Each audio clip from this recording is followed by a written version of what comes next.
보궐선거가 오늘 치러졌습니다. 밤 10시쯤부터 개표를 시작해 이르면 자정쯤 당선자의 윤곽이 나올 것으로 보입니다.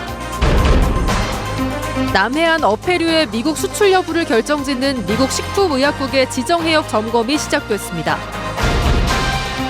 진주의 한 아파트 승강기에는 요즘 익명으로 기탁한 음료수가 매일매일 채워지고 있습니다. 그 사연을 취재했습니다. 가지와 줄기가 싹둑 잘려나간 도심의 가로수들이 흉물로 전락하고 있습니다. 자치단체가 예산을 들여 해마다 반복하는 일입니다. 여러분 안녕하십니까? 수요일 밤 뉴스데스크 경남 시작합니다. 창녕군수와 경남도의원을 뽑는 보궐선거가 오늘 창녕에서 치러지고 있습니다. 코로나19 확진자 투표까지 끝나면 본격적으로 개표가 시작될 텐데요. 개표장 현장 연결해 보겠습니다. 문철진 기자 나와 계시죠? 네, 저는 창녕군수와 경남도의원 보궐선거 개표 작업이 진행될 창녕군민체육관에 나와 있습니다. 개표 사무원들이 이제 곧 시작될 개표 작업을 준비하느라 바쁘게 움직이고 있습니다.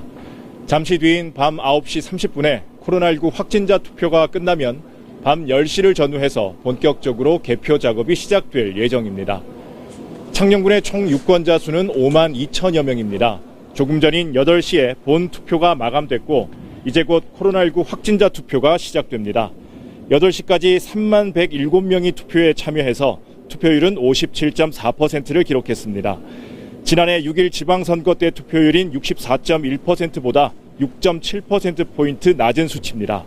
앞서 지난 31일과 1일 이틀 동안 진행된 사전투표율은 24.87%로 지난해 지방선거 29.07%보다 4.2%포인트 낮았습니다. 창녕군수 보궐선거에는 7명, 창녕 1선거구 도의원 선거에는 4명의 후보가 출마했습니다. 창녕은 줄곧 보수당이나 보수 계열의 후보가 군수로 당선된 곳이지만 이번 보궐선거에선 국민의힘이 공천을 하지 않으면서 국민의힘 소속 예비 후보들이 탈당 후 무소속으로 대거 출마해 보수표가 분산된 상황입니다. 때문에 지난 지방선거보다 낮아진 투표율이 변수로 작용할 것으로 예상됩니다. 득표율 차이가 많이 벌어질 경우 이르면 12시 전에 당선자 윤곽이 나올 것으로 보이지만 박빙의 승부가 펼쳐진다면 자정을 훨씬 넘겨야 당선자를 알 수 있을 것으로 보입니다. 지금까지 창녕군민체육관에서 MBC 뉴스 문철진입니다. 미국 식품의약국 FDA가 거제와 통영의 폐류 생산 해역을 점검하기 위해 한국에 들어왔습니다. 바다와 육지의 위생 실태를 점검하는 건데 이번 평가 결과가 앞으로 미국 굴 수출을 지속할지 여부를 결정짓기 때문에 해당 지자체들은 촉각을 곤두세우고 있습니다. 정성호 기자의 보도입니다.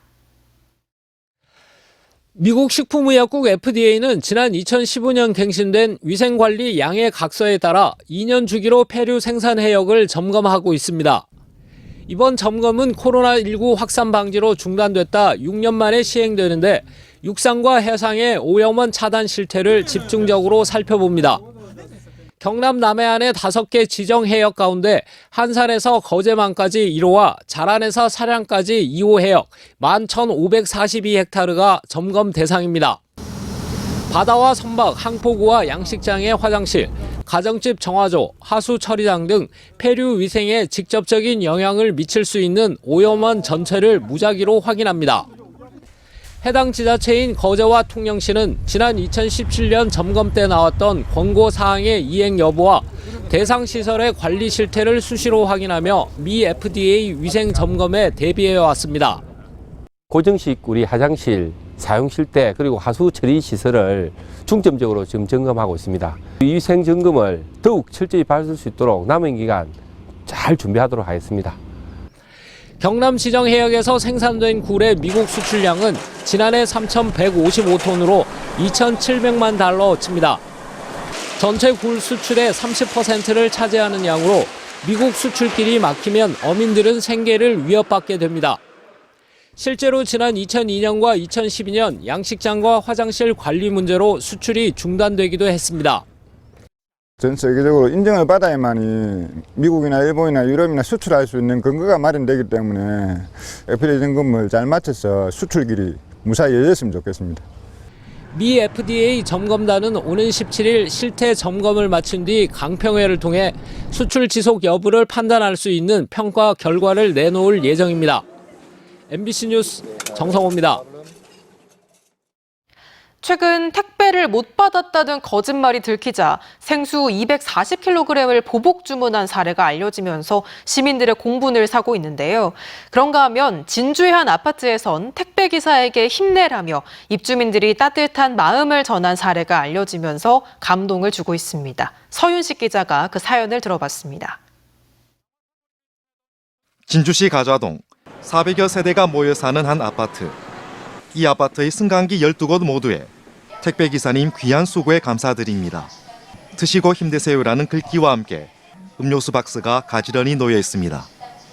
한 입주민이 택배기사에게 전해달라며 관리사무소에 응원글과 물품을 맡긴 겁니다. 택배가 왔는데 너무 많았어요. 익명으로 해달라고 꼭 말씀을 하셨어요. 그래서 알겠다고 고마운 마음은 꼭 그대로 전하겠다 해서 택배기사가 편히 이용할 수 있도록 매일매일 음료수가 채워집니다. 입주민들의 단톡방입니다. 승강기 내 모습 사진이 연이어 오르고 천사분에게 큰 박수를 보낸다. 큰 감동이다. 감사하다. 입주민들에게 또 크게 배운다는 공감과 감사의 글이 쏟아졌습니다. 굉장히 배려 깊게 하셨거든요. 편하게 드실 수 있게 그렇게까지 배려를 한 거라서 굉장히 앞으로 이런 일이 여러 군데에서 일어났습니다. 한 입주민의 배려와 존중은 마치 봄바람이 되어 아파트 전체에 퍼져나갔습니다. 한 입주민의 따뜻한 마음에 공감한 다른 입주민도 익명으로 물품을 기타겠습니다. 승강기에서 만난 주민들의 마음에 택배기사들의 표정은 한결같았습니다.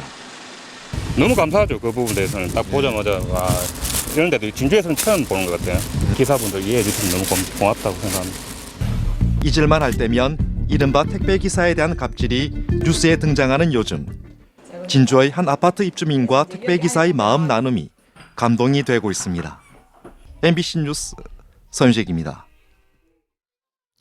연명의료 결정법 연속 보도 오늘도 이어갑니다. 법적으로 연명 치료를 중단하기 위해 반드시 설치해야 하는 의료기관 윤리위원회 설치율이 매우 낮다는 소식 어제 보도해드렸는데요. 특히 요양병원에 이 윤리위원회가 설치된 곳이 전국에 100여 곳에 불과합니다. 왜 그런 건지 서창우 기자가 취재했습니다. 환자 270명이 입원해 있는 김해의 한 요양병원입니다. 지난 2019년 12월부터 이곳에서 연명의료를 중단한 사례만 48건. 의미 없는 연명치료를 받지 않겠다는 사전 연명 의향서를 미리 써놓은 환자들의 뜻에 따라 진행된 겁니다. 이 같은 행위가 가능한 것도 이 병원이 연명의료 결정법에 따라 의료기관 윤리위원회를 설치했기 때문입니다. 의료진 입장에서는 무의미한 심폐소생을 안 할 수 있다는 게 제일 큰 도움이 될 거고, 그다음에 또 환자나 환자 가족에게는 웰다잉을 제공할 수 있다는 게 가장 큰 장점이. 하지만 윤리위원회를 설치한 요양병원은 찾아보기 어렵습니다. 전국 요양병원 가운데 의료기관 윤리위원회를 설치한 곳은 105곳. 전체 병원 수 대비 7% 수준. 요양병원에서의 연명의료 결정 제도의 필요성에 대한 인식이 아직까지 부족한 게 제일 큰 문제인 것 같아요. 의료진들의 인식이 되겠죠? 아니면 요양병 운영자들? 또 다른 문제는 현실적인 여건입니다. 윤리위를 구성하려면 해당 의료기관에 있는 의료진을 포함해 외부 사람 등 5명 이상으로 구성됩니다. 이 윤리위는 환자 등이 요청한 심의를 비롯해 상담과 교육을 진행하는데 가뜩이나 수가가 낮은 요양병원 특성상 병원의 생존 문제부터 걱정해야 하다 보니 다른 부분은 신경 쓸 겨를이 없다는 겁니다. 윤리위원회를 해놓으면 거기에 대한 이제 어느 정도의 수가가 나오는 구조로 이렇게 공고사항입니다. 그런데 그 공고사항을 지금 우리가 굳이 무리하면서까지 만들어서 할 여력이 안 된다는 거죠, 요양병원들이. 때문에 정부는 자체 설치보다는 공룡윤리위원회를 통해서 큰 병원에 위탁 협약을 하도록 유도하고 있지만 현실적인 대책이 필요하다는 지적이 나옵니다. 이용 안 해도 크게 불편할 게 없는데 병원 입장에서는 이용을 하려면 굉장히 힘들거든요. 인센티브나 메리트를 조금 있어야 될 것 같고. 협회는 또 정부가 시군별로 공룡윤리위원회를 한두 개씩 둘 수 있게 지원하거나 전국 7곳뿐인 요양병원 호스피스 서비스와 임종실을 늘려주는 것도 윤리위 설치를 늘리는 대안이 될 수 있다고 설명했습니다. 어르신들이 숨을 거두기 전에 요양병원에서 보내는 시간은 460일. 윤리위 설치를 늘릴 수 있는 뚜렷한 방안을 고민해야 하는 이유입니다. MBC 뉴스 서창호입니다. 오늘은 4월 5일 식목일입니다. 때마침 반가운 봄비도 내리면서 나무에겐 더없이 좋은 양분이 되고 있는데요. 그런데 도심 속 가로수의 사정은 사뭇 다릅니다. 가지와 줄기가 심하게 잘려나가 도심 속의 흉물로 전락하고 있는데요. 자치단체가 예산을 들여 가지치기를 하고 있는 건데 왜 이렇게 과도하게 나무를 잘라내고 있는 건지 이선영 기자가 그 이유를 들여다봤습니다. 창원시 마산회원구의 한 도로. 도로를 따라 줄지어 심어진 가로수들이 잎사귀와 잔가지 하나 없이 앙상하게 뼈대만 남아 있습니다. 뭉툭해진 가지 끝엔 톱으로 자른 흔적이 고스란히 드러나 있습니다. 예쁜 꽃이 꽃망울을 터뜨리고 새순이 돋아나는 봄입니다. 사람들에게 사랑을 받는 벚꽃나무와 달리 이 은행나무들은 굵은 가지가 모두 잘려 싹조차 틔우지 못하고 흉물로 남았습니다. 너무 많이 쳐서 이게 아마 잘못하면 몇 그루는 죽을 것 같아요, 제 생각에는. 그리고 너무 보기도 싫고요. 또 다른 곳도 마찬가지입니다. 서울의 연세대학교 앞 거리와 올림픽공원 인근에서 기둥만 남은 나무들이 포착됐습니다. 지난해 3월 말 진주에서도 가로수들이 싹둑 잘렸습니다. 매년 꽃이 피기 바로 전에 이런 일이 반복되고 있는 겁니다.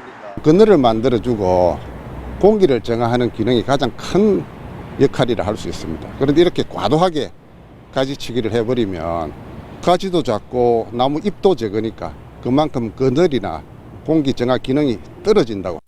산림청 매뉴얼에 따르면 대형목이라고 해도 전선을 비롯한 특별한 장애물이 없는 경우에는 가지치기를 지양해야 합니다. 특히 은행나무는 고압선이 걸려있지 않는 이상 가지치기를 되도록 하지 말라고 돼 있지만 행정당국이 이를 어긴 겁니다. 정부의 매뉴얼을 어겨가면서까지 가지치기를 하는 이유를 물어봤습니다. 지금 이미 봄철이고 가지밖에 없는 상황인데도 이제 가을철에 은행 열매나 낙엽 때문에 불편할 걸 이제 우려하셔가지고 지금 계속 지속적으로 민원이 들어오고 있는 상황이거든요. 또 다른 이유는 비용 문제. 올해 이 구청에 배정된 예산 8천만 원으로 나무 11,000여 그루의 가지치기를 합니다. 작은 가지뿐 아니라 큰 가지까지 쳐버리면 매년 하는 걸 4년에 한 번씩만 해도 돼 비용을 절반 이상 아낄 수 있다는 겁니다. 하지만 전문가의 입장은 다릅니다. 이렇게 심하게 가지치기를 하면 가로수 생존에 악영향을 끼칠 수 있고 은행나무 가로수를 새로 심게 되면 가지치기를 하는 것보다 오히려 비용이 더 든다는 주장입니다.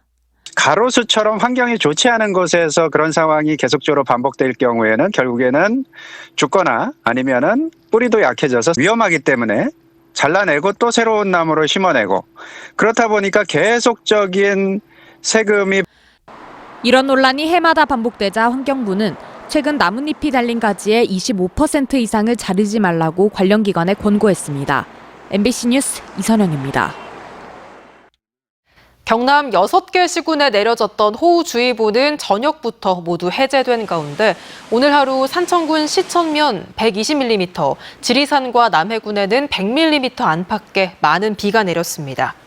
오늘 오전 8시 16분쯤에는 창원시 의창구 소계동의 한 폐가 담장이 무너졌고 이 밖에도 가로수가 쓰러지거나 비닐하우스가 바람에 날리는 등 경남에만 15건의 비바람 피해 신고가 접수됐습니다. 통영과 사천, 거제, 고성, 남해 지역에는 강풍주의보가, 남해 동부 앞바다와 먼바다에는 풍랑주의보가 내일 오전까지 발효될 예정입니다. 창원해양경찰서는 남해 전 해상에 풍랑주의보가 발효되자 연안 안전사고 위험예보제 주의보를 내렸습니다. 이에 따라 창원해경은 파출소와 지자체 전광판, 재난방송 시스템을 통해 위험성을 홍보하고 방파제나 해변, 갯바위 같은 위험구역 출입객들에게 안전계도와 순찰을 강화하고 있습니다. 동서식품 커피믹스 일부 제품에 들어간 이물질은 실리콘 패킹인 것으로 확인됐습니다. 식품의약품안전처는 조사 결과 동서식품 창원 공장의 생산 설비에서 빠진 실리콘 패킹이 기계에 갈려 커피 원료에 들어간 것으로 확인됐고 해당 커피 원료로 27만여 킬로그램의 커피 믹스를 생산해 일부 유통, 판매한 것으로 조사됐다고 밝혔습니다. 식약처는 동서식품의 재발 방지 대책을 마련할 것을 요구했고 창원시에는 동서식품에 시정명령 행정처분을 하라고 요청했습니다. 동서식품은 지난달 30일 창원 공장에서 이물 혼입을 확인하고 8개 제품을 자발적으로 회수하고 있습니다. 양곡관리법 개정 논란을 두고 전국농민회 총연맹 부산경남연맹이 성명을 내고 윤석열 대통령과 정부 여당은 남는 쌀 강제 매수법이라 왜곡하고 시장 원리에 어긋난다고 주장하며 거부권을 행사했다며 농업을 천대하고 농민을 무시한 결과라고 지적했습니다. 이들은 양곡관리법 전면 개정을 요구했던 이유는 식량 위기 시대 쌀의 안정적인 생산 기반을 마련하고 농민 생존권을 보장하기 위함이었다며 생산비를 보장하는 양곡관리법을 전면 개정하라고 촉구했습니다. 지금까지 경남 소식이었습니다. 함께해 주신 여러분 고맙습니다.